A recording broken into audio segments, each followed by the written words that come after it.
Assalamualaikum warahmatullahi wabarakatuh. Selamat siang, salam sejahtera untuk kita semua. Salam merayu, salam untuk saudaraku semua yang ada di dalam maupun yang di luar negeri. Mudah-mudahan sehat selalu, dan yang sakit mudah-mudahan cepat sembuh, terus yang bekerja mendapatkan rezeki yang banyak, amin. MK digugat kemarin lanjutan dari proses pemecatan Anwar Usman. Sekarang sudah memutuskan bahwa intinya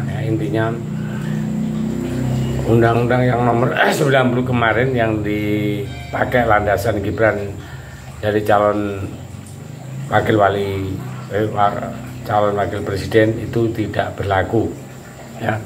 Jadi untuk tahun 2009 itu sudah tidak berlaku. Nah, dalam hal ini MK memaklumi, ya, karena MK juga mengakui bahwa putusan itu keliru, pertimbang hukumnya, lalu kemudian juga sudah ada konflik kepentingan. Tapi menjadi dimaklumi karena saya yakin bahwa rasa malunya Gibran sudah pasti, ya gimana itu, nah, karena ini jelas-jelas ada kepentingan pribadi, kepentingan keluarga, ya. Jadi calon wakil presiden karena jabatan itu lebih megah daripada rasa malu yang seharusnya itu MK menolak, tapi gugatan itu kan diloloskan untuk kemarin, ya. Tapi ternyata Undang-Undang nomor 90 itu untuk tahun 2029 itu tidak berlaku, nah, karena ada protes tadi.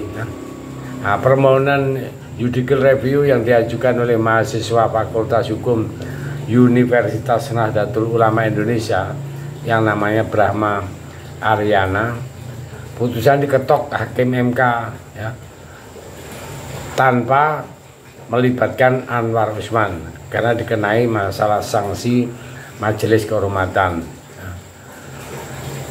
Sebagaimana ketahui, Brahma memberikan kuasa kepada Victor Santoso dan Harsito Setia, di mana tidak disebutkan apakah MK akan memutuskan langsung permohonan itu atau mengambil jeda hari untuk menggelar sidang lagi. Brahma berharap hanya gubernur yang belum berusia 40 tahun yang bisa maju capres-cawapres, dan tidak berlaku untuk kepala daerah di bawah levelnya gubernur. Nah, salah satu alasan pengajuan gugatan adalah latar belakang putusan MK yang membuat pro kontra apa yang telah dilakukan oleh Anwar Usman kemarin memang telah merusak asas-asas demokrasi. Nah, tapi meskipun begitu, masih tidak punya malu dan melayangkan gugatan serta surat keberatan atas diangkatnya Ketua MK Soehartoyo. Ini kan sudah habis rasa malunya, kan? Ya. Melihat hal ini, MK telah menjawab surat keberatan Anwar Usman atas pengangkatan Hakim Konstitusi Soehartoyo menjadi Ketua MK. Surat itu telah dikirim melalui kuasa hukum Anwar Usman, ya, ke Hakim Konstitusi Nurbainingsi, menyebut pengangkatan Soehartoyo sebagai Ketua MK dasar pelaksanaan keputusan Majelis Kehormatan MK atau MKMK yang menyopot Anwar Usman dari Ketua MK karena melakukan pelanggaran berat. Dia menekankan penunjukan Ketua MK periode 2023 sampai ke 2028 itu telah sesuai dengan prosedur. Nah, ini menambahkan, ya. Nah, Anwar Usman juga hadir dalam proses penentuan Ketua MK itu. Dia menekankan proses dilakukan secara musyawarah dan mufakat. Nah, ini juga mengatakan surat keberatan itu sudah diteken, ya.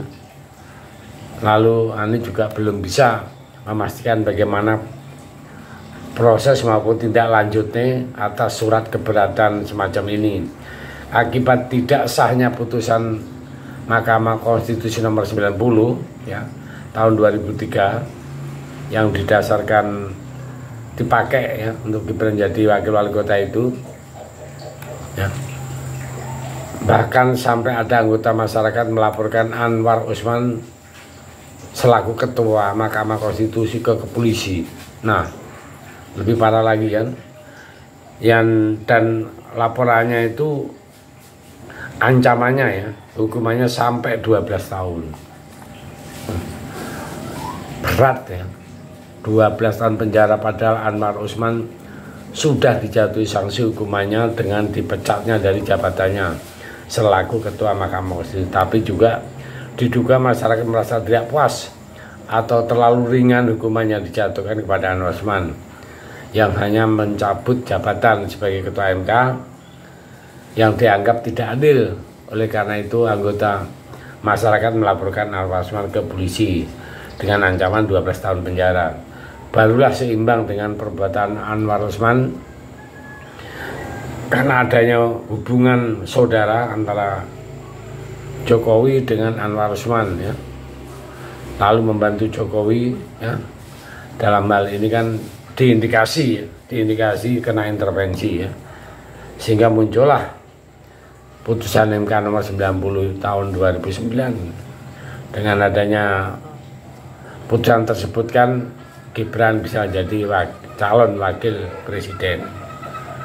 Nah, dalam politik dinasti atau politik keluarga yang juga masuk perbuatan KKN ya, di sini korupsi, kolusi dan nepotisme.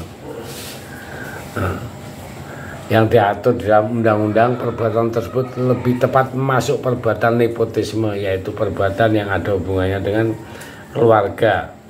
Dalam perkara nepotisme tidak ada kaitannya dengan uang, hanya ada hubungannya dengan keluarga, baik sebagai bapak, anak, serta paman atau besan, yaitu hubungan Jokowi dengan Anwar Usman sebagai besan dan hubungan Anwar Usman dengan Gibran sebagai paman ya. Sehubungan Presiden Jokowi dengan Gibran sebagai anak kandung bila ditemukan perbuatannya termasuk perbuatan kejahatan. Ditambah alat buktinya, maka hakim dapat menjatuhkan hukumannya kepada Anwar Usman selama 12 tahun penjara. Nah, tambah runyam kan.